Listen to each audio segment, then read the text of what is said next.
면역력 업! 운동 따라하기입니다. 이번 영상에는 근력, 근, 지구력이 증진되는 파워 크런치 운동입니다. 유의점을 잘 살펴보고 고개 들어 올리기 10회, 다리 들어 올리기 4, 5, 각각 5회씩 따라해주세요.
안녕하세요. 세범초 4학년 여러분, 즐거운 체육 시간입니다.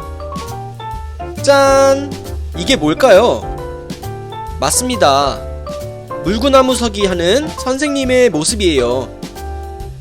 사람은 직립보행으로 걸어다니는데 어떻게 손으로 나의 몸무게를 버틸 수 있을까?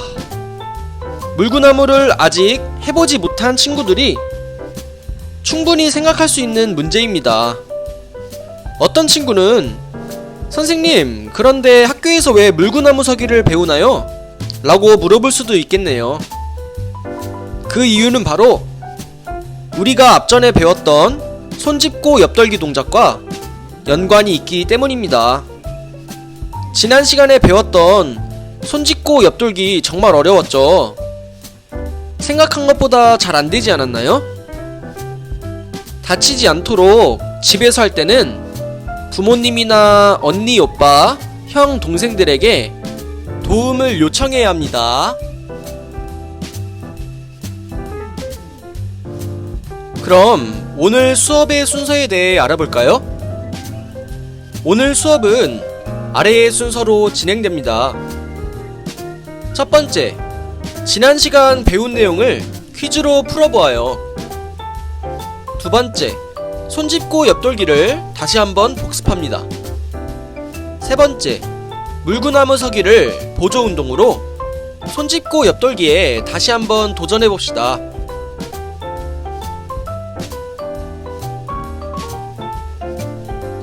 오늘의 퀴즈. 첫 번째 문제. 오른손잡이의 경우 손 짚고 옆돌기 순서는 왼발, 왼손, 오른손, 오른발, 왼발이다. 정답은 무엇일까요?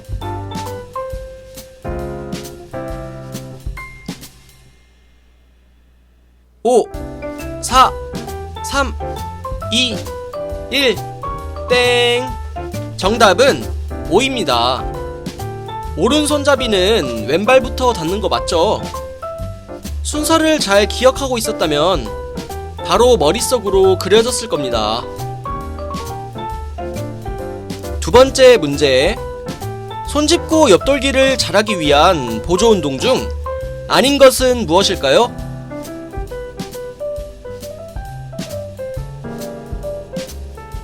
오, 4, 3, 2, 1, 땡!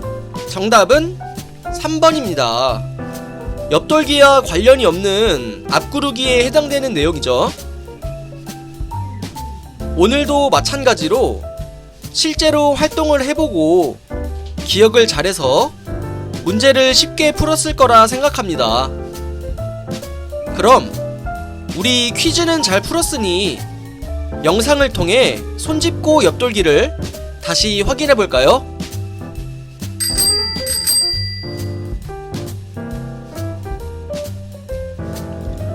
첫 번째, 도움 닫기입니다. 먼저 두 팔을 들었다가 내리며 무게중심이 앞으로 이동해야 합니다. 한 발을 가볍게 들었다가 내립니다. 왼발, 발을 강하게 차면서 한 손씩 매트를 짚기 위해 팔을 편 채로 손을 내립니다. 왼손, 손은 어깨 넓이로 일직선이 되도록 짚고, 오른손, 옆으로 돌 때 몸과 다리를 곧게 펴기, 시선은 손끝을 바라봅니다. 오른발이 닿으며 균형을 잡고 착지할 준비를 합니다. 시선은 똑같이 손끝을 봅니다. 마무리로 일어서서 균형을 잡고 양팔을 펴주며 마무리를 합니다. 도움 닫기, 왼발, 왼손, 오른손, 오른발, 마무리의 순서가 되겠고요. 만약에 왼손잡이라면 이 순서의 반대가 되겠죠. 도움 닫기, 오른발, 오른손, 왼손, 왼발, 마무리가 되겠네요.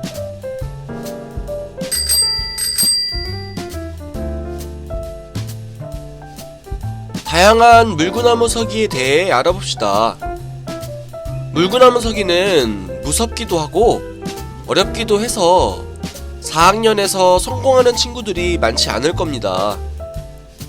그래서 더 쉬운 방법을 한번 알아봅시다. 첫 번째 방법은 벽이 배와 마주보게 물구나무 서기입니다. 벽에 등지고 손을 어깨 넓이만큼 짚습니다. 발로 벽을 디뎌가며 점차 올라가서 물구나무를 서는 겁니다. 이때 조심할 것은 배가 아래로 처지게 되면 다칠 수 있기 때문에 허리와 배에 힘을 딱 주고 상체를 곧게 펴야 합니다. 아래의 첫 번째 방법과 두 번째 방법은 허리가 일자로 펴있고 세 번째 노라고 되어 있는 그림은 굽어져 있죠. 자, 이렇게 되면 다칠 수 있다는 말입니다.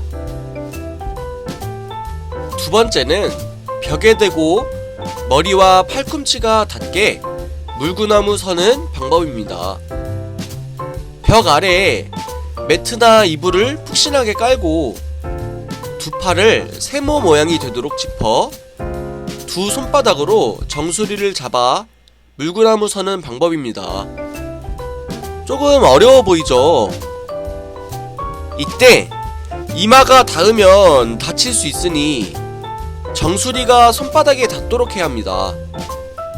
그리고 팔 힘과 자신의 머리 힘으로 자신의 무게를 버틸 수 있을 때 그때 시도를 해야 합니다. 아니면 목을 다칠 수 있으니 주의해야 합니다. 자, 선생님도 한번 해봤어요.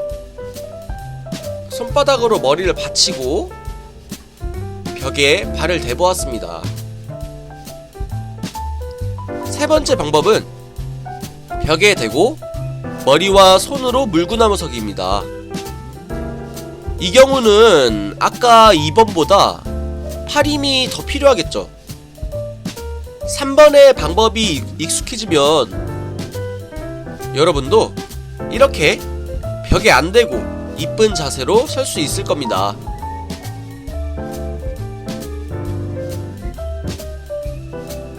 벽에 대고 물구나무 서기를 해봅시다. 벽을 향해 서서 한 다리를 들었다가 가볍게 내리면서 손을 어깨 너비 정도로 바닥에 짚습니다. 무서워서 잘 못하겠는 친구들은 세 번째처럼 미리 손을 짚고 시작해도 괜찮습니다. 자, 4번. 팔을 구부리면 머리가 땅에 닿겠죠. 그러면 목을 다칠 수 있으므로 팔은 곧게 펴줘야 합니다. 그러면서 팔꿈치를 펴며 한 발씩 차 올립니다. 5번. 발이 벽에 닿으면 두 발을 서로 붙이며 균형을 잡으면 자세가 완성이 됩니다. 그리고 물구나무를 서고 마칠 때에는 다시 한 다리씩 순서대로 내리면 됩니다. 6가지의 그림이 있죠. 이 순서대로 하게 된다면 바로 이러한 자세가 나옵니다.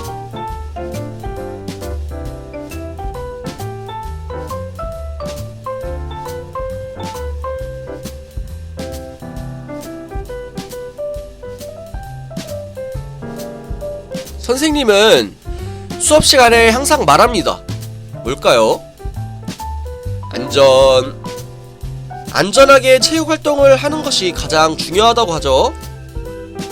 그럼 앞구르기나 뒤구르기 때 고개를 푹 숙여야 한다고 했으니 물구나무 서기나 옆돌기에도 방법이 있겠죠? 겁이 난다고 고개를 숙이면 등으로 떨어져 다칠 수 있으니 고개를 숙이면 안 됩니다. 구르기와는 좀 다르죠? 여기 사진처럼 물구나무 서기를 할 때는 손을 어깨 넓이만큼 벌리고 두 손과 두 눈에 초점이 삼각형을 이루어야 합니다.